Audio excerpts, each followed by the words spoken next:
বিবাহিত যারা আছে, এই যে দেবর আর ভাবি, এই যে শালি আর দুলা ভাই, মধুর সম্পর্ক না এগুলা? দাঁড়া এগুলো মধুর সম্পর্ক। দেখা যায় সুবহানাল্লাহ, এই যে আমার এখানে ফোন আছে না, আমাদের অফিসিয়াল পেজ আছে, অফিসিয়াল পেজে যত প্রশ্ন আসে দেখি ম্যাক্সিমাম জেনা কেন্দ্রিক, ব্যভিচার কেন্দ্রিক, পরকীয়া কেন্দ্রিক।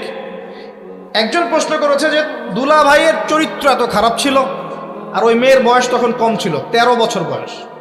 13 বছর বয়সের মেয়ের দিকে সে চোখ দিয়েছে। যাকে বিয়ে করেছে তার সাথে তো সম্পর্ক আছেই। এটা কে? আচ্ছা, যাকে বিয়ে করেছে ওর সাথে তো সম্পর্ক আছেই। তারপরে আপনার শালির সাথে সম্পর্ক। এখন শালির সাথে তার 2 বছর ধরে সম্পর্ক করার পর সেগুলোর ভিডিও ধারণ করেছে, ধারণ করে তাকে ব্ল্যাকমেইল করছে যে যদি আমার সাথে খারাপ কাজে সে রাজি না হয় তাহলে এই ভিডিওগুলো ভাইরাল করে ফেলবে। এই যে অনলাইনের যুগ, এখন তো মানুষ নিশ্চিন্তে মানুষ যে একটা প্রাইভেট লাইফ লিড করবে সেটাও করতে পারে না। প্রাইভেট লাইফের সব কিছু রেকর্ডেড হয়ে যায়, হয় না? এটা একটা ফিতনা, মহা ফিতনা। এখন সে রেকর্ড করেছে, এইভাবে ব্ল্যাকমেইল করে এই শালীর সতীত্ব নষ্ট করলো। 1 বছর 2 বছর না, 3 বছর ধরে। এখন এই মেয়ে প্রশ্ন করছে পেজের মধ্যে যে এখন তার মানসিক অবস্থা এতই খারাপ, সে জিজ্ঞাসা করছে আমি যদি আত্মহত্যা করি তাহলে আমার পাপ হবে কিনা। এই মেয়েটা যদি আপনার বোন হতো কি করতেন আপনি? আল্লাহ না করুক এই মেয়ে যদি কারো মেয়ে হতো তাহলে কি করতেন আপনি? আপনার কাছের কেউ হলে আপনি কি করতেন? এখানে ওই শাস্তিটা না বলে সামনে যেতে পারছি না। শোনেন, যারা বিবাহিত ব্যক্তি হওয়ার পরেও পরকীয়া করেছেন, বিবাহ করার পরেও পরকীয়ার পাপে লিপ্ত ছিলেন বা এখনো আছেন, জেনে হোক না জেনে হোক করেছেন, অথবা এটা জেনে করেছেন যে এটা একটা খারাপ কাজ তারপরেও করেছেন, রাসূলুল্লাহ সাল্লাল্লাহু আলাইহি ওয়াসাল্লামের হাদিস এবং আল্লাহ পাকের কালাম অনুযায়ী তাদের শাস্তি হচ্ছে কোমর পর্যন্ত মাটিতে পুঁতে ফেলে পাথর নিক্ষেপ করে রজম করে হত্যা করা। ইসলামিক যদি কোনো রাষ্ট্র থাকতো বা এটা যদি হতো, বা এটা যদি ইমামুল মাহদির যুগ হতো বা ওমর রাদিয়াল্লাহু আনহুর যুগ হতো, তাহলে এই শাস্তির বাইরে আপনি চলতে পারতেন না যদি এটা প্রমাণ হতো। এই শাস্তি যদি দুনিয়াতে কার্যকর নাও হয়, আপনি যদি তওবা না করে মারা যান তাহলে কিয়ামতের মাঠে এই শাস্তি আপনি ভোগ করবেন। খুব মজা লাগছে পরকীয়া করতে। সকালে একটার সাথে, দুপুরে একটার সাথে, আজকে একজনের সাথে রাত কাটান, কালকে আরেকজনের সাথে রাত কাটান, খুব মজা পাচ্ছেন। রাত্রেবেলা মদ খান আর হোটেলে রাত কাটান, সকালবেলা আবার অফিসে যান। আমাদের শহরের এগুলা কালচার কোত্থেকে আসলো? এই শহরকে পবিত্র করবে কে এবং এই শহরের আসল রূপগুলো স্পষ্ট করবে কারা? খুব মজা পাচ্ছেন এগুলোতে। সুবহানাল্লাহ। একটা বিষয় বুঝাই, ইসলামে কেসাস আছে, কেসাস। মনে করেন আমাকে কেউ হত্যা করেছে, আপনি তাকে হত্যা করতে পারবেন।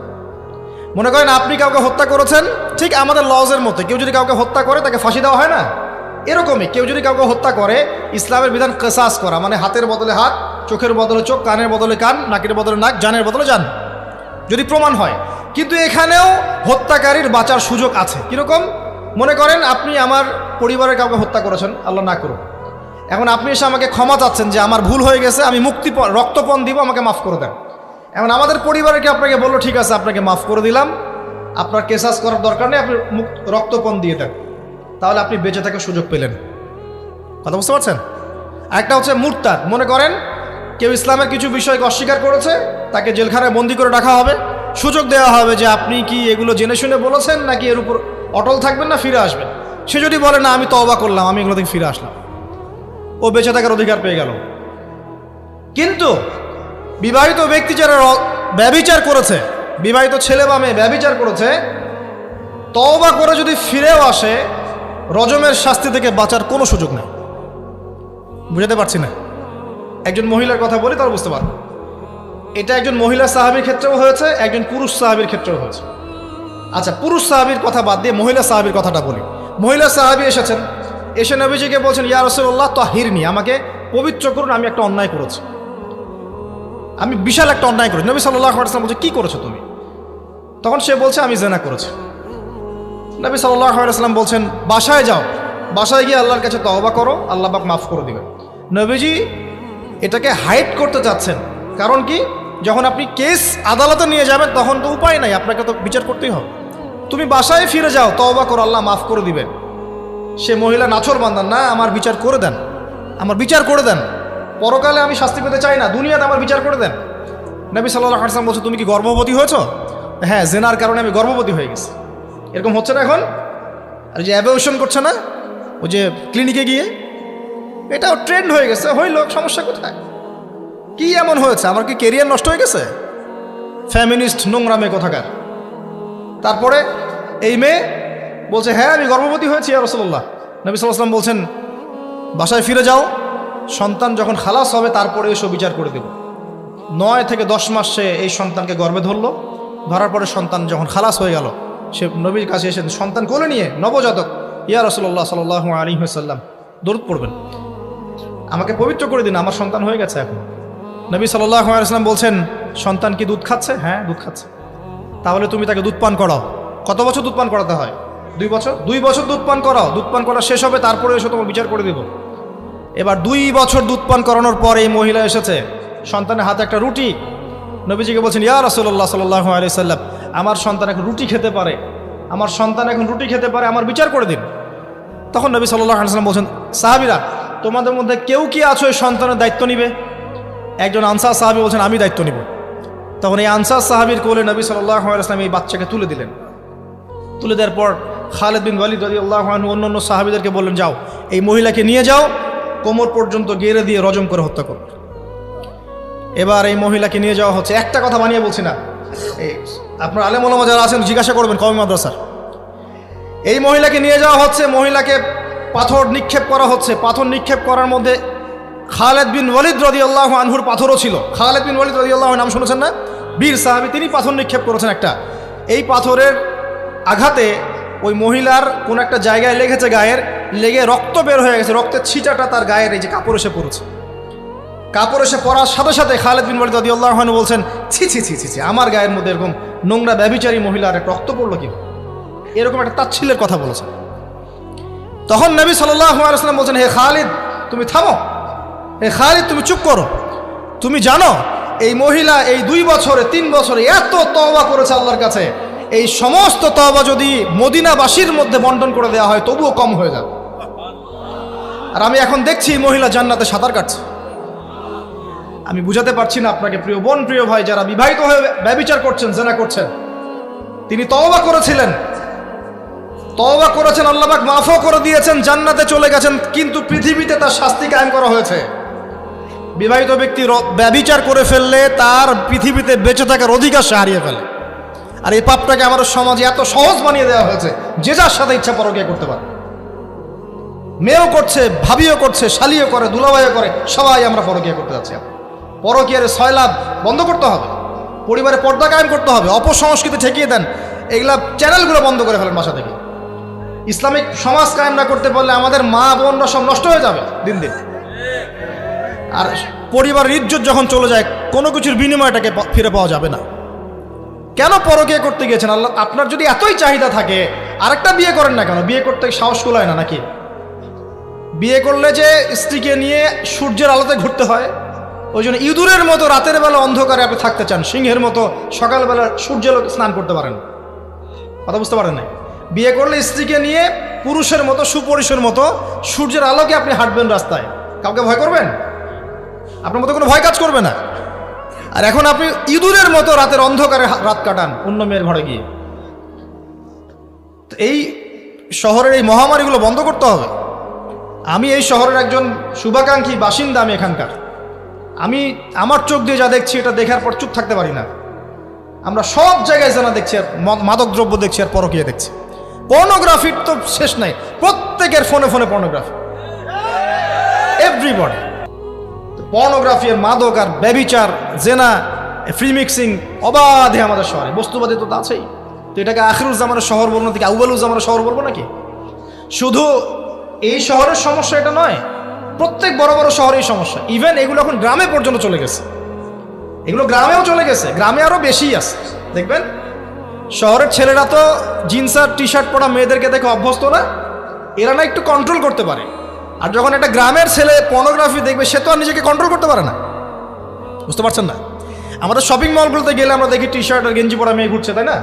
এটা দেখতে দেখতে অভ্যস্ত আমরা, এই জন্য আমরা কন্ট্রোল করতে পারি কিছুটা হলেও, তাই না ছেলেরা? কিন্তু গ্রামের ছেলে মেয়ে যারা, তারা কিন্তু পর্ন দেখলে আর কন্ট্রোল করতে পারে না। এবং গ্রামে ধর্ষণ দিন দিন বাড়ছে, day by day by day. এই সমস্যাগুলো বড় বড় প্রত্যেক বিগ সিটিজ অ্যান্ড টাউনে এই সমস্যা, একই সমস্যা। এর ছড়ালো কারা? ওই পশ্চিমাদের থেকে এই সমস্ত বিশ্বে এগুলো ছড়িয়ে গেছে। এর এমন একটা সভ্যতা যারা প্রত্যেকটা পাপকে গ্লোবালাইজেশন করে দিয়েছে। সুদ খেয়েছে, সারা বিশ্বে ছড়িয়ে দিয়েছে। মদ খেয়েছে, সারা বিশ্বে ছড়িয়ে দিয়েছে। জেনা করেছে, সারা বিশ্বে ছড়িয়ে দিয়েছে। ফ্যামিলিস্ট রেভলিউশন সারা বিশ্বে ছড়িয়ে দিয়েছে। ব্যাংকিং, সুদভিত্তিক ব্যাংকিং সিস্টেম সারা বিশ্বে ছড়িয়ে দিয়েছে। প্রত্যেকটা সমস্যা দেখবেন ওখান থেকে সারা বিশ্বে ছড়িয়ে গেছে। আর আমরা মনে করি ওরাই নাকি মানবতার মুক্তির পথ দেখাবে। সুবহানাল্লাহ। ওরা তো ছেলে ছেলে বিয়ে করে। যে সম্প্রদায় ছেলে ছেলে বিয়ে করে, ও আমাকে ভালো মন্দ শিখাবে? ওখানে তো একটা প্রত্যেক 10 সেকেন্ডে একটা করে মেয়ে রেপ হয় আফ্রিকান কন্টিনেন্টে। জার্মানির, আমি পর্নোগ্রাফির একটা লেকচার দিয়েছি, দেখবেন নীল দর্পণ, ওখানে সব ডিটেলস দিয়েছে। জার্মানি, ব্রিটেন বলেন, আমেরিকা বলেন, এই প্রত্যেকটা কান্ট্রির মধ্যে প্রত্যেক মিনিটেই একটা করে মেয়ে ধর্ষণের শিকার হচ্ছে। ওরা আমাকে শিখাবে নারীর স্বাধীনতা, অধিকার? আমার কাছে কোরআন এবং সুন্নাহ আছে, রাসূল আছেন, আমার কাছে আল্লাহ আছেন। এগুলোকে বাদ দিয়ে তোমার কথা শুনতে হবে আমাকে? এরা আমাদেরকে বাঁচাবে না, বরং এরা সারা বিশ্বে ইয়াজুজ মাজুজের মতো ফিতনার ফাসাদ সৃষ্টি করে বেড়াচ্ছে। আসুন, একটা ব্যাখ্যার অনেক কথা হয়ে গেল।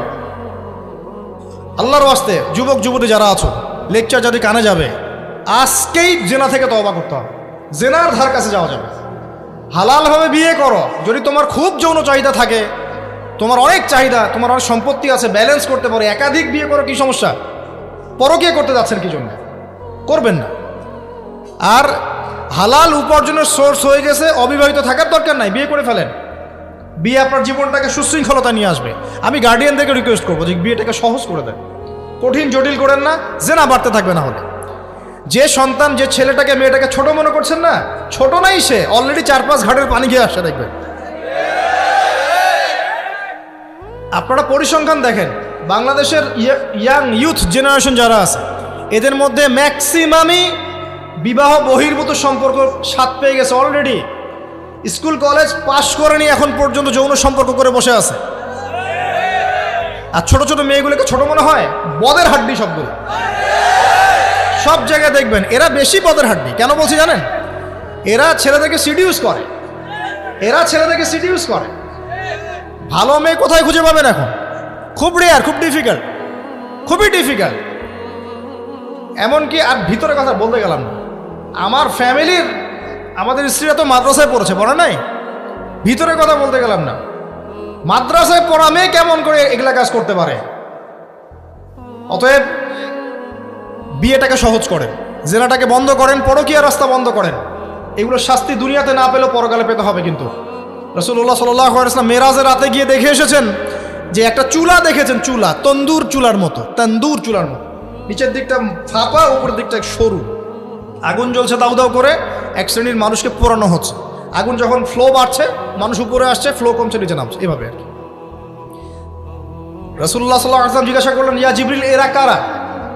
জিবরাইল আলাইহিস সালাম বলছে, এরা আপনার উম্মতের সেই সব ব্যক্তি যারা জেনার পাপে লিপ্ত ছিল, এবং তাদের এই আযাব থেকে এত দুর্গন্ধ বের হচ্ছে কল্পনা করতে পারবেন না।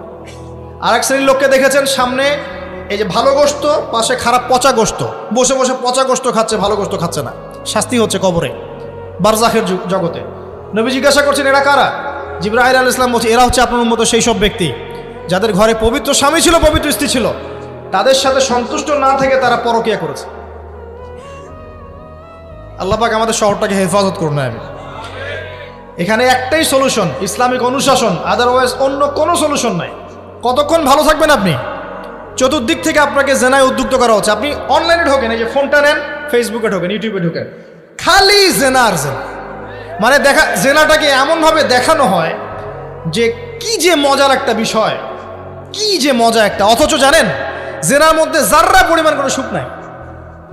আপনি হালালভাবে বিয়ে করেন, আপনি যে সুখটা পাবেন, আপনি শত শত জেনা করলে সেই সুখ পাবেন না। এটাকে দেখানো হয়, এই যে পর্নোগ্রাফি যা দেখায়, সবই ভুয়ার বানোয়ার। এটা টোটালি বানোয়ার জিনিস। শুটিং আছে না, শুটিং, ওই যে নায়ক নায়িকা নাচানাচি করে, শ্যুট করে না, ঠিক সেমভাবে এটাকে শ্যুট করা হয়। এগুলো শুটিং জাস্ট, আর কিছু না। তো কেন ছড়িয়ে দেওয়া হলো? কারণ মুসলিমদের ইমান, তাদের তাকওয়া, তাদের কলবের যে নূর, এটাকে নষ্ট করার জন্য। কারণ মুসলিম যুবকরা যদি ইসলামের আলোয় উদ্ভাসিত হয়, তাদেরকে ঠেকানো এত সহজ নয়। তাদের দ্বারা ইনশাআল্লাহ দেশ, জাতি এবং উম্মার খেদমত হবে। এই কারণে তারা সুকৌশল এটা করেছে। আসেন, অনেক লম্বা না করে আমি ফিনিশিংয়ের দিকে টানছি এখন এদিক থেকে। দ্বিতীয় ব্যাখ্যা এটা হতে পারে যে সমাজে ন্যায় অন্যায়, হক বাতিলের মানদণ্ডই কি হবে? উল্টে যাবে। উল্টে গেছে কিনা? মানুষ এখন মিথ্যাবাদীকে সত্যবাদী মনে করে কিনা? এবং ওয়ার্ল্ডে যত বড় বড় মিথ্যা নিউজগুলো হয়, সবাই এগুলোকে সত্য মনে করে না। আর সত্য নিউজগুলোকে মানুষ মিথ্যা মনে করে।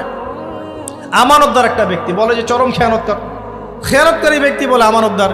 যার চরিত্র দেখবেন সবচেয়ে খারাপ, ওকে বলছে একেবারে কি চরিত্র, মহান চরিত্র অধিকারী। আর সবচেয়ে উন্নত চরিত্র অধিকারী নবী সাল্লাল্লাহু আলাইহি ওয়াসাল্লামকে মানুষ গালি দেয়, তাই না? তো দেখেন, মানদণ্ড উল্টে গেছে। আরেকটা ব্যাখ্যা বলছি এই হাদিসের শব্দটার, আনতালি দালামাতু রাব্বাতুহা। হ্যাঁ, সত্যি সত্যি দাসী মনিবকে জন্ম দিতে পারে, এটা বোঝার জন্য এই যুগটাই সবচেয়ে উৎকৃষ্ট। কিভাবে জন্ম দিতে পারে দেখুন, একটু মনোযোগ দেন। ফ্যামিনিস্ট রেভলিউশনের কারণে বহু মেয়ে বাইরের সভ্যতা, যারা এইসব কান্ট্রিতে না, বাইরের কান্ট্রিগুলোতে বাচ্চা কাচ্চা নেওয়ার সময় পায় না। ফ্যামিনিস্ট রেভলিউশনের কারণে বহু মেয়ে বাচ্চা কাচ্চা নেওয়ার সময় পায় না। বাচ্চা নিবে কিভাবে? এখন সন্তান তো দরকার। তখন কি করে? মধ্যবিত্ত, নিম্ন মধ্যবিত্ত কান্ট্রিগুলো থেকে কিছু মেয়েকে হায়ার করা হয়। তাদের যে গর্ভটা, এটাকে হায়ার করা হয়, যে তোমার গর্ভে আমার স্পার্ম ইনজেক্ট করা হবে এবং 9 মাস সেখানে সন্তানটা হবে। তারপর সন্তান জন্ম দিয়ে তুমি তোমার অনারিয়াম নিয়ে চলে যাবে। মনে করেন, বুঝাচ্ছি, মনে করেন আমেরিকার একটা কাপল, ওদের তো মেয়েদের বাচ্চা কাচ্চা নেওয়ার সময় নেই। তো প্রোগ্রেস, এগিয়ে যাওয়া, ইজ্জতও থাকে না। 10-15 বছরের মধ্যেই সারা জীবন এভাবেই তারা চলে। 10টা 20টা জেনা হয়, এগুলো কোনো বিষয় না। ডিভোর্স তো সকালে বিয়ে হলে বিকেলে ডিভোর্স হয়। বাচ্চা কাচ্চা নেওয়ার ফুরসত নাই। এখন আমেরিকান এক মেয়ে ধরেন, এক ছেলে ধরেন, একটা শ্রীলঙ্কার কোনো মেয়ের গর্ভ ভাড়া করেছে। এখন গর্ভের সন্তান হলো। সন্তান জন্ম দেওয়ার পরে এই সন্তানটা নিয়ে তাকে তার অনারিয়াম দেওয়া হচ্ছে $10,000 $20,000 ডলার নিয়ে সে বাচ্চাটা দিয়ে দিল। এই যে বাচ্চাটা যে হলো, এই বাচ্চাটা হচ্ছে মনিবের, আর এই মেয়েটা হচ্ছে এখানে দাসী। এই যে দাসী তার মনিবকে জন্ম দিল কি দিল না? বুঝতে পারছেন না কথা মনে হয়? এই ব্যাখ্যাটা আজকে থেকে 30-40 বছর আগেও করা যেত না। এখন 30-40 বছরের মধ্যেই ব্যাখ্যাটা করা যায়। ইসলাম এভাবেই চিরপ্রাচীন, চির নতুন, চির আধুনিক।